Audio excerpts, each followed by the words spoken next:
Hello, subscribers. It's time to dish with D. That'd be me. Of course, who else would it be?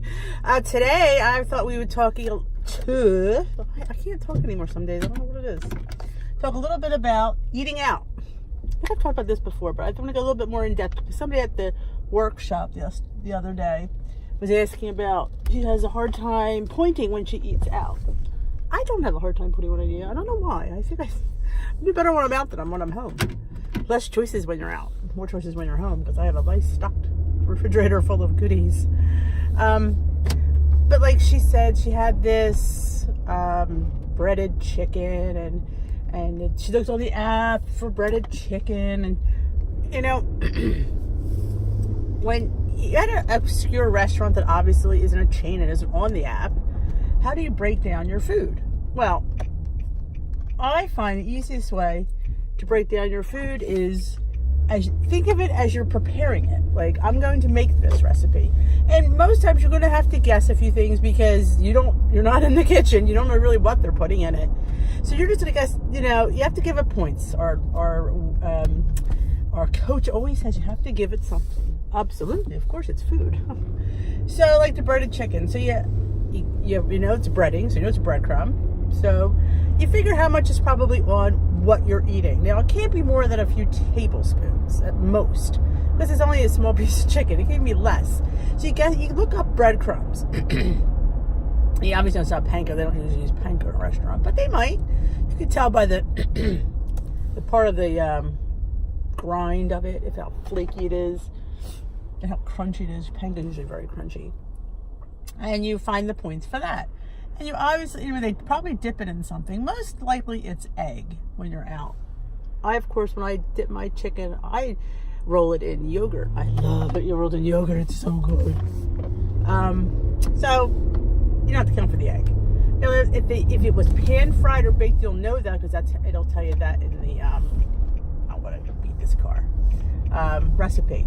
So you have to account for a little bit of oil. So now you've accounted for your chicken. Now, if you have a veg on the side, it's probably cooked in a little bit of oil. If you have a potato, baked is usually your best bet because you have to guesstimate the size of it. Just give it something. I mean, I always err on the side of it's a little bit heavier than I really think, but not by much. And if you decide to indulge in the bread basket, you know how much a slice of bread is. Italian bread, French bread, that's in the app. Butter is in the app. So those things are there. If you get a cup of soup, here's my theory on soup. Unless it's a cream-based bisque, it's pretty decent. I don't go crazy over soup. Even cream-based soup, I don't go that crazy. But I don't really have cream-based soup too much. But it's soup. If you get a side salad, it's a side salad. You might have to count the dressing and the croutons. If they have, and sometimes they put cheese. Again, how much cheese they put on? They're not putting on a quarter cup of cheese on your little side salad. Look, if you've got a tablespoon of cheese in that second side salad. So, and you just point everything and you stick it in the quick add. Quick add. And you're done. Don't overthink it. Don't overcomplicate it. You give it something. That is it. I mean, simple. I find it easier to do that than to sit there and go to a chain because I'm hoping all the chains prepare it the same. But then again, I don't sweat too much over the small stuff. Today's Dish with D here does not sweat over a point or two, maybe 3 or 4 either. She just doesn't. Because in the grand scheme of things, that is still lower than how I used to eat. So I'm still ahead by many. And I think that's a lot of a thing that we all used to eat. I mean, if you calorie-wise what we're eating versus what you used to eat, you'll be surprised at how low it is. And I try to keep it, hopefully 1,200 to 1,300 is my, I don't want to go too low because am I always going to be this low? Heck no. So you gotta do you, of course, but you also have to do reality and you have to do what you can live with because hopefully I'll be on maintenance someday and then I gotta live this way and I gotta be able to maintain this weight. I try to tell them at WW they want me to be too low, but they don't care. They don't care. You heard it here. They don't. Somebody needs to call them and say, you know what? Certain things have to have criteria. Age, history. You know, that is big. You know, I'm not 17. So why should I weigh what a 17 should weigh? She don't get the same points as I do. She gets more points because she's younger. Okay. So what the heck? It's just not fair. It's just an excuse to, you know, suck money out of you, to be my personal opinion. And to be, and a few of the lifetimers that, you know, it doesn't even, you know, here's the funny thing. Lifetimers, if they put on like above their goal weight, have to pay $15.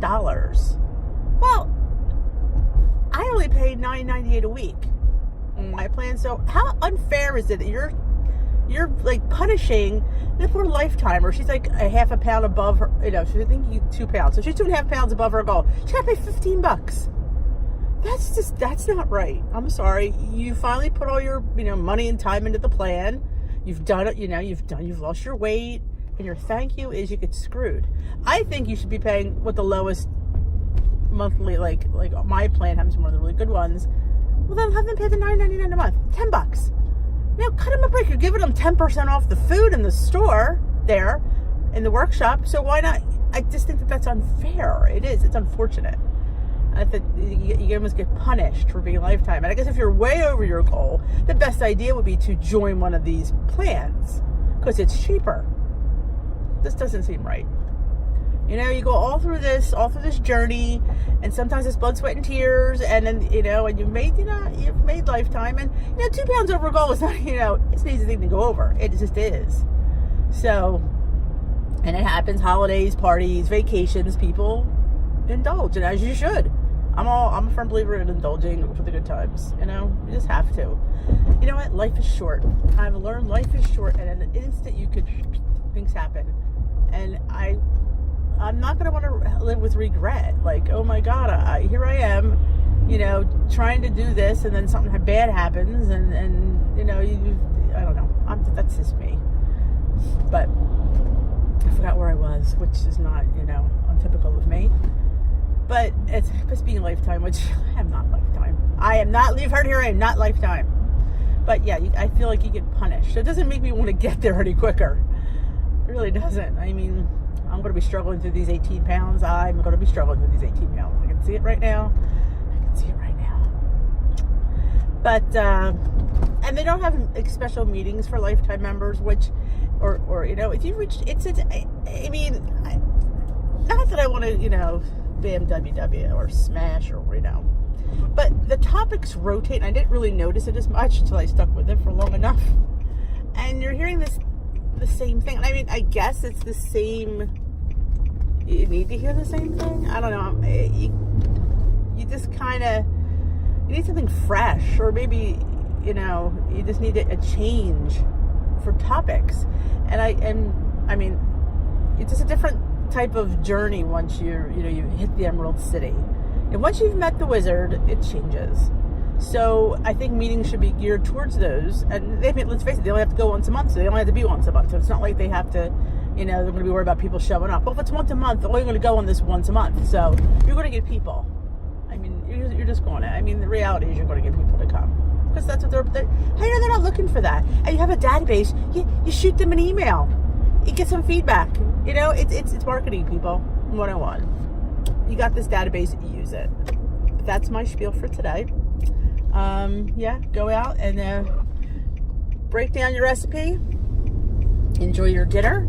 And I love to make deconstructed things like green bean casserole. I'll do this real quick because green bean casserole I make at Thanksgiving, at Easter. That, you know, with the soup mix and the cream of the mushrooms and the fried onions.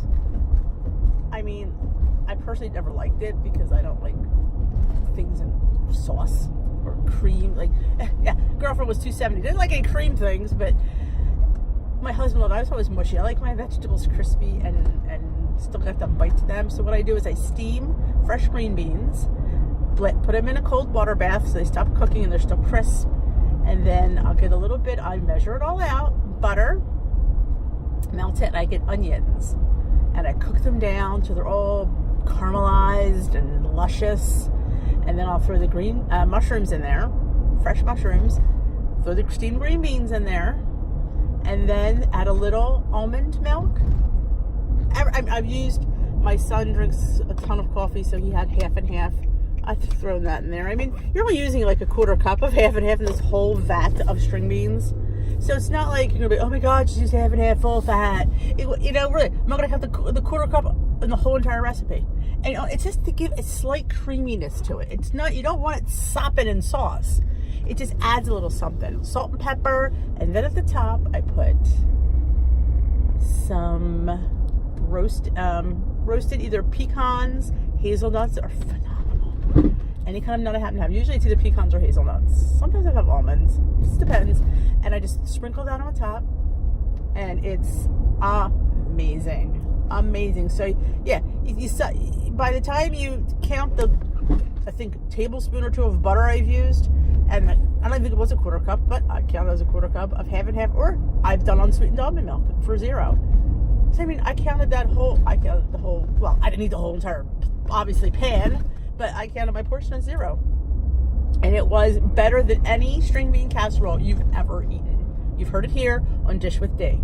Maybe someday I will put it up on I will do a demo, and it's just so easy and it's so delicious. And you will never miss the green bean casserole again. It's just that good. You heard it here. All right, people. I'm almost at work. I've said enough for today. I hope you subscribe to my channel. If you liked what I had to say, give this video a thumbs up. Hit the notification bell if you want to hear when Dish with D uploads, because she doesn't upload as much as she should, but you know, she's getting better. She's got a life, you know? She's got a life.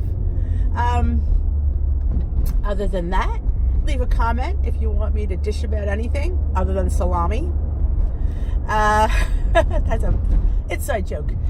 They know who they are, and they're going to get kicked off in a minute. All right. Thank you have a great day, and I will